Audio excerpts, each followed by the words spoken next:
बिस्मिल्लाहिर्रहमानिर्रहीम। अस्सलाम वालेकुम व्यूवर्स, आप देख रहे हैं डाइनिंग और मज़ेदार टेस्टी फ्रेंच टोस्ट किस तरह से बनाए जा सकते हैं। एक बिल्कुल यूनिक रेसिपी आपसे शेयर कर रही हूँ। अगर मेरी वीडियोस अच्छी लगी तो लाल सब्सक्राइब को क्लिक कर दें, साथ में ये जो बेल का आइकॉन है इसको क्लिक कर दें। इसको क्लिक करने से आपको मेरी हर नई वीडियो का नोटिफिकेशन सबसे पहले फ्री में मिलेगा। बिस्मिल्लाहिर्रहमानिर्रहीम की रेसिपी को स्टार्ट करते हैं। इसके लिए 2 अंडों को अलग अलग तोड़ के एक बाउल में शामिल कर देंगे। इसमें 2 खाने वाले चम्मच चीनी को शामिल कर देंगे। इसे इतना मिक्स करेंगे कि बिल्कुल फ्लफी हो जाए। और ये क्वेश्चन कि इसको कितना मिक्स करना है, देखें इसके लिए हमने पिसी हुई चीनी ली है। इससे हमारे 2 काम एक साथ हो जाएंगे। अंडे को देर तक मिक्स करने से एक तो अंडा अच्छी तरह फ्लफी हो जाएगा। इसको कितनी देर हमने मिक्स करना है ये चीनी से हमें अंदाज़ा होगा। जैसे ही चीनी अच्छी तरह इसमें मिक्सअप हो जाए तो बस कर दें। और अगर आप आइसिंग शुगर इसमें इस्तेमाल कर रहे हैं तो तकरीबन 2 से 3 मिनट तक लाजमी से मिक्सअप कीजिएगा।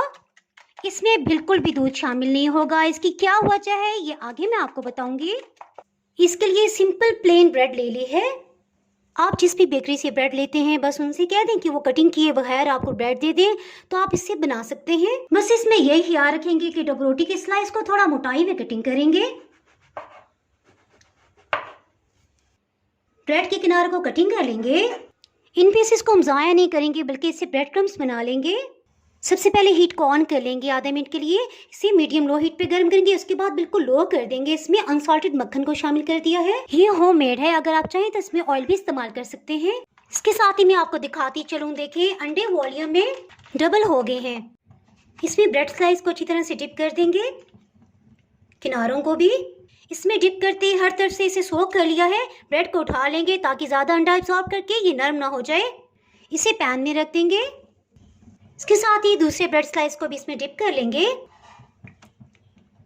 जी देखिए इसमें कोई ट्रिक नहीं है, बस इस ब्रेड के बिल्कुल ऊपर हमने दूसरे ब्रेड के स्लाइस को रख देना है। बस कुछ भी नहीं करना हमने।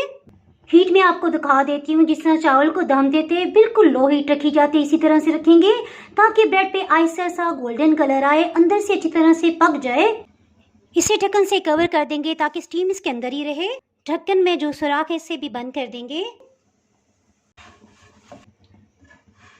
तकरीबन 3 मिनट के बाद इसे टर्न कर लिया था। देखिए इसके किनारे भी सील हो गए हैं जो हमने एक दफ़ा कवर किया था। किनारों को चारों तरफ से सेक लेंगे